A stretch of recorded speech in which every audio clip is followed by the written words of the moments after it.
కోసిగి మండల కేంద్రంలో ఉన్న శ్రీ వీరబ్రహ్మేంద్ర స్వామి ఆలయంలో విశ్వకర్మ కుల సంఘం ఆధ్వర్యంలో శ్రీ విశ్వకర్మ జయంతి ఘనంగా జరుపుకున్నారు. విశ్వబ్రాహ్మణ కుల సంఘం ఆధ్వర్యంలో శ్రీ విశ్వకర్మ చిత్రపటానికి పూలమాలలు వేసి టెంకాయలు కొట్టి ప్రత్యేక పూజలు చేసి మహా మంగళారతులు చేశారు.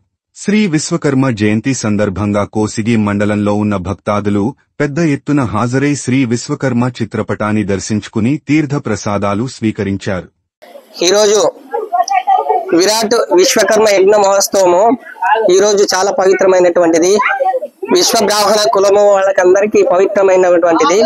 అలాగే భాద్రపద మాసమున 17వ తారీఖు 9వ నెల భాద్రపద మాసమున 17వ తారీఖు 9వ నెల ఈ రోజు విరాట్ విశ్వకర్మ మహోత్సవము పూజ జరిగినది.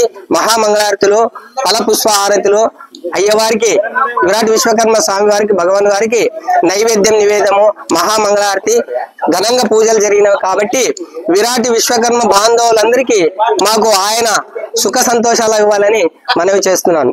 జై విరాట్ విశ్వకర్మ వృద్ధాభ్యో నమః.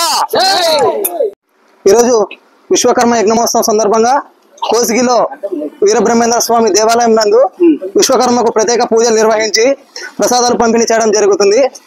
విశ్వబ్రాహ్మణ సభ్యులందరూ వచ్చి విజయవంతం చేసినందుకు ప్రతి ఒక్కరికి పేరు పేరున ధన్యవాదాలు తెలుపుకుంటూ, అలాగే ఈరోజు పిఎం విశ్వకర్మ సంబంధించి కిట్స్ అయితేనేమి, లోన్స్ అయితేనేమి విశ్వకర్మ ప్రతి ఒక్కరికి అందడం జరిగింది. కాబట్టి పిఎం విశ్వకర్మ సార్ గారికి విశ్వకర్మ సంఘం తరఫున ప్రత్యేకంగా ధన్యవాదాలు తెలుపుకుంటూ, అలాగే ఈరోజు తెలంగాణ రాష్ట్రానికి సంబంధించిన ఎల్బీ నగర్ నుంచి దాదాపుగా 450 కిలోమీటర్లు పాదయాత్ర చేసి 21 రోజు పాదయాత్రతో బ్రహ్మంగారి మఠాన్ని చేరుకొని విశ్వకర్మ చైతన్యం కోసం, అభివృద్ధి కోసం ఆయన ఎంతో కృషి చేయడం జరిగినది. కావున పుష్పగిరి అన్నగారికి ప్రత్యేకంగా విశ్వకర్మ సంఘం తరఫున ప్రత్యేకంగా పేరు పేరున ధన్యవాదాలు తెలుపుకుంటున్నాం. జై విశ్వకర్మ, జై విశ్వకర్మ.